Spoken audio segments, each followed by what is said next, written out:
Well, hello everyone, what's up? Welcome to another video. It is me, Desiree, and today I wanted to talk about some underrated plants. I have 5 plants here that I have never heard anybody talk about. Maybe one of these I have heard someone mention, but for the most part, these are plants I think really fly under the radar, or they're plants I don't think anybody has talked about. And when I say that, I mean like the 5 people I follow online that talk about plants. So unless one of them has mentioned these, I'm going to assume nobody talks about them. And these are plants that until I saw them, I didn't even know they existed. I never heard anybody talk about them. I didn't know they were a variety of a certain plant, but that's kind of how it goes. You know, as you're kind of browsing around, you see something you never saw before. But these are plants I absolutely love. They're ones I go look at all the time, and I'm kind of just like, I just think they're so beautiful, so I want to mention them.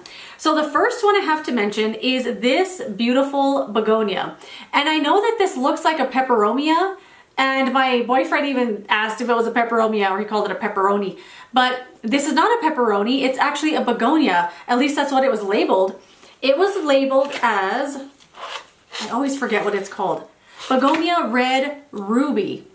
And I thought this plant was going to be dead by now, I'm just going to be honest, because begonias, I don't do good with begonias. I think they need more moisture than I remember to give them, and I think they need more humidity than I am willing to give them, I guess. But this one has been just doing so well. And it has been growing some new little babies in there. Like, look at that cute little one right there. The little dot starts off white in the middle. So cute. And this one's doing awesome. I have it on a bookshelf. It's not getting a ton of light. I gotta clean this pot. It's not getting a ton of light where it is, but it gets decent light, you know, nice ambient light throughout the day. And I do keep it moist. So once I put my fingers in here and I feel that the top is dry, I water it right away. I don't let it get dry as a bone, because I think that's what has been what has caused the downfall of all the begonias I've ever tried to buy. But this one seems to be doing really well, just staying moist all the time. The leaves do feel like a succulent. They kind of feel like a peperomia would feel, like really thick. I feel like they might be holding some water in here, but I'm not sure. But I still just err on the side of caution, and I have not let it dry out, and it seems to be doing really well with that kind of care. And what's cool about this one is it has like that little red dot right in the middle of the leaf, and it's right where the stem connects to the leaf. It is kind of translated to the other side.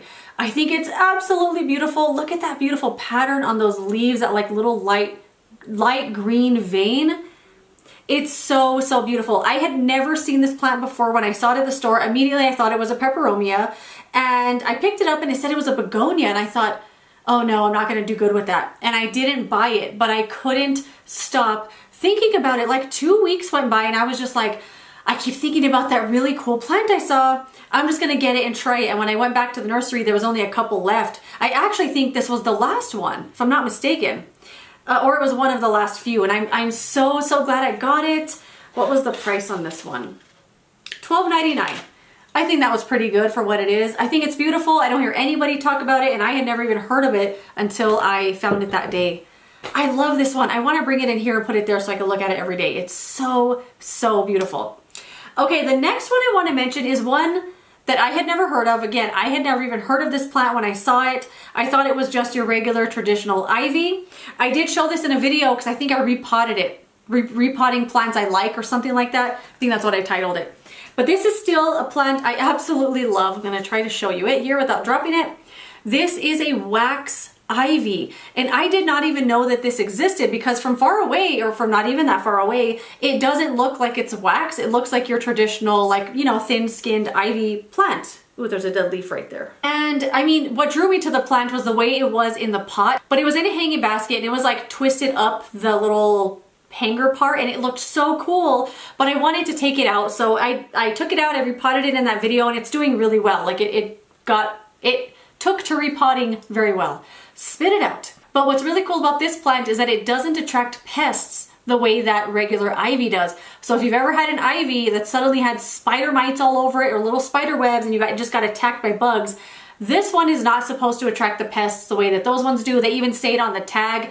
It said just like your traditional ivy, but without the pests. And I can confirm this has never had a pest on it at all. And I have had ivy before that got covered in spider mites. At the time, I didn't know that leaf broke. At the time, I didn't know that they were spider mites. I just didn't know what was wrong with the plant. But now I know what to look for and know that that's what that was. And this has had no issues at all. I do treat this a little bit like a succulent, or maybe the way I would a Hoya, because these leaves are very, very thick. They are just very, very succulent-like, and you can tell that it's a plant that kind of holds on to some water. So I do let this one get all the way dry, but then I still wait for the leaves to get a tiny bit less firm. I don't let them get all the way soft or let them get super pliable, because I have noticed that some of the leaves will get a dry tip on them. And I find that that usually happens if you let your plant get and stay dry too long. But this one can take a little bit of drought, but I don't let it stay super dry that long. I just let the leaves get a little tiny bit less firm, if that makes any sense. But I love this plant. It's very underrated because I've literally never heard anybody talk about it except myself. But this plant is awesome. If you see it and you love ivy, but you hate the spider mites, maybe check out this one.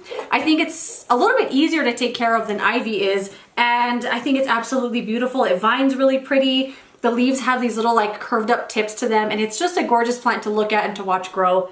I love it. Very underrated.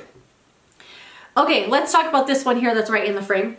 This is a plant that I have never heard anybody talk about. Everybody talks about the fiddle leaf fig, of course, but I have never heard anybody talk about the little fiddle. So this is a dwarf version of the big old fiddle leaf fig tree that a lot of people buy or that you see at the store.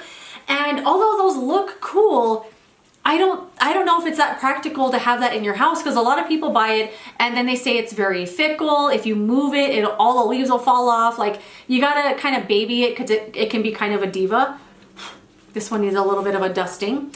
But my boyfriend actually bought me this, and I wasn't expecting it because I didn't even know this plant existed, because I always thought these ones were actual fiddle leaf figs just in a smaller pot. Like maybe they were smaller plants, they hadn't grown that big yet.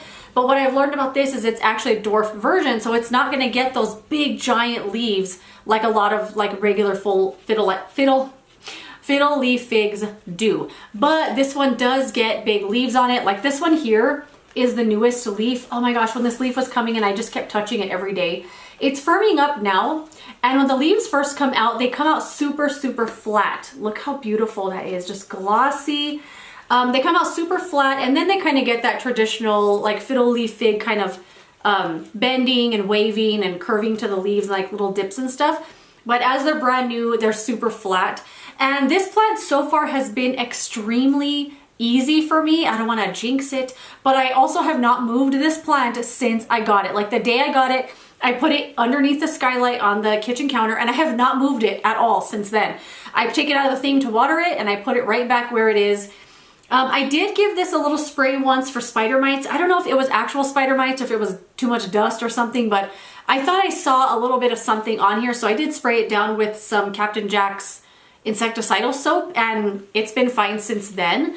I do also give it a little shake every now and then, because I heard people say that it can kind of strengthen up the branches or something. So I do that every now and then, but then I'm also afraid all the leaves will fall off if I do that, so I don't do it that often anymore. But this plant has gotten so bushy ever since. I wish I had taken a picture of it when I first got it, but I don't know, I didn't think it was going to grow so fast. It has 5 branches in it, and there's always a leaf growing or that had just grown on every single branch. So all the branches put out a leaf at the same time, it seems like. Like this one here is also a new leaf, like kind of, it's a little bit soft still. There's a leaf right here that's just growing. And when the leaves are brand new, like little babies like this, they get what I think is called edema, what I kind of looked up online anyway. And all of the leaves, this needs a dusting. All the leaves kind of had like this red speckling on it. It does go away once the leaf gets bigger. Like here's a new leaf here that still kind of has it on it. I guess it has it on the back actually. But once they get big like this, it goes away. Like all the other leaves had that on it too, and it's gone.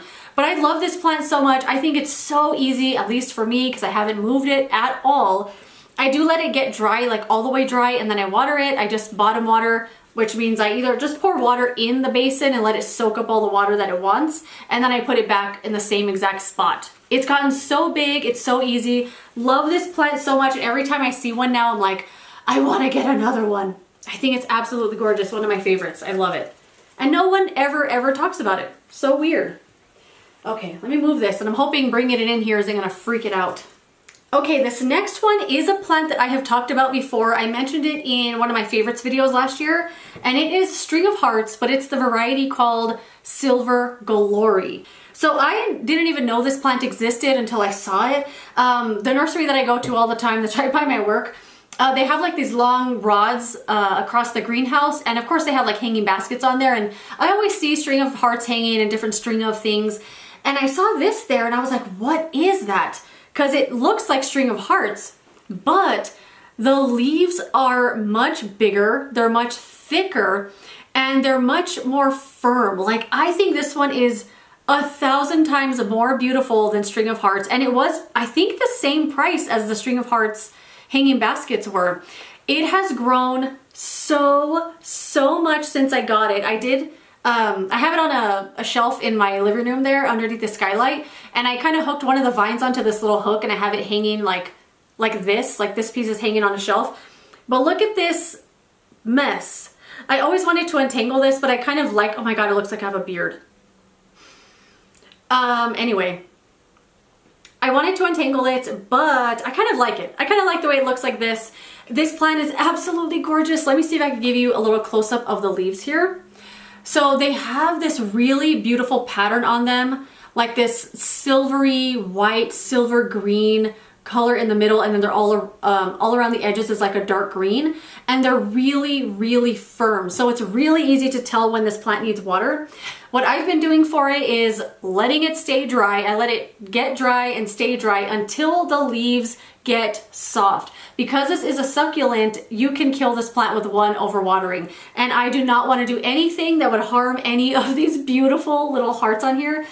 So I let this one get all the way dry as a bone, and then I just check on the leaves. And once I feel that they're soft, and I kind of feel a lot of the bigger ones, and I see that they're also soft, maybe a little bendy, I water it. So I put this inside of a basin of water, and I let the water soak in through the drainage hole, and I leave it like that until the top of the soil is completely drenched wet, and then I let it drip dry, and I leave it like that until it dries out again. It also loves being underneath the skylight. I mean, this thing is just growing like an actual weed. I did have to kind of get a couple more vines and move them up to the top because it's just kind of almost touching the ground at this point. Maybe I just move it to a higher shelf because I don't want to cut it. I think it's beautiful, and I've literally never heard anybody talk about this plant. I have seen it a few more times at the nursery. They don't look as good as the first shipment that they got. Like, they look really just in pretty bad shape, and they're still the same price. I actually have string of hearts right here. Let me show you for comparison real quick.